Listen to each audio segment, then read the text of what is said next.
Jim Walsh is a research associate at MIT's Security Studies program and author of Talking to Terrorists. Welcome back to Greater Boston. Before we start, Emily, I have to say that I filed in federal district court today a lawsuit seeking an injunction preventing your departure, or requiring that you continue every night for the next 20 years. Well, I'll be here for the next 5 or 6 anyway. So, I was thinking, we have had you on so many times, never for a good reason. It's true. It's true. But I think I first recognized you or got to know who you were by watching CNN.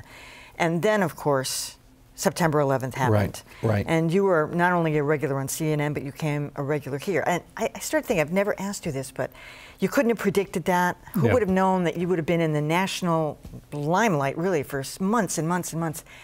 How did you ever get interested in this? Why are you an expert in terrorism anyway? It's such a funny story, too, because it seemed like a really bad career decision at the time.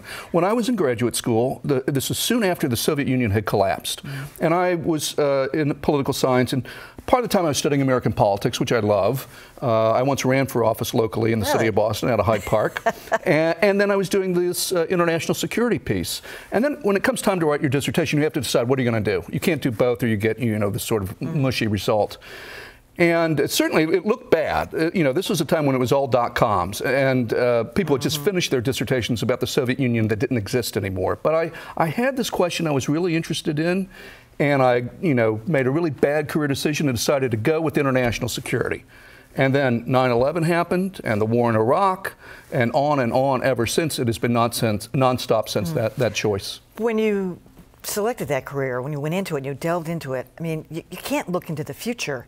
Could you ever predicted, where we are now? Just look what happened yesterday with the beheading of Peter Kiesig, and then the 20 Syrian soldiers that were beheaded. How could you predict that it would have kind of evolved? You couldn't. There have always been atrocities. There have always been people willing to do terrible things in the world, for a long, long time. I guess what has caught me by surprise is it seems as if the pace has increased. Now, I don't know whether that's just because we live in a world where there are TV cameras everywhere or cable news, but it's sure, I feel it year after year, especially these last several years. It seems like the number of events that I'm asked to speak to has increased with greater speed. It gets a little overwhelming. It does. I'll admit that. I'm a lucky guy that I've been able to do the things I've been able to do.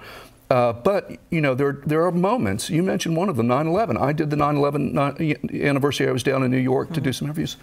That is still a very emotional thing. I tear up. I get upset on stage, if I'm on a studio when these events happen. I went back and reread the piece that you did in April, which was the 1-year anniversary of the bombings. Yes, the Boston Marathon. And that was very personal for you, because you got the phone call, you were taking a rest, it was marathon, apparently you weren't watching the marathon. You get a phone call, and it's in your own backyard, and your neighborhood was also the neighborhood. Yeah, literally. You were searching. Yeah, with Watertown right there. I lived right across the street. And of course, the MIT police officer who was murdered a block, 2 blocks from my office.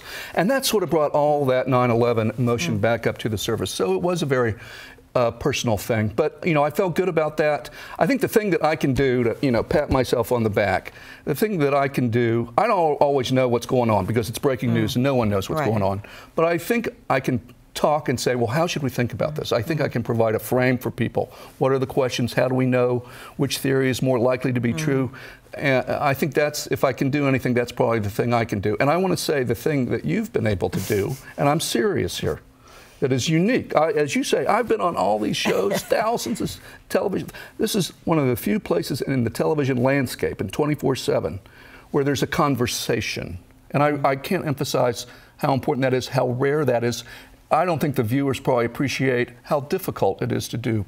But this is obviously sophisticated, but it's a conversation. There's almost nowhere else where that happens. I know. I was watching, I think, CNN over the weekend, and I felt bad. The anchor person was really, really nervous and interviewing some senator or something, and obviously had these questions. And it didn't matter what the person said.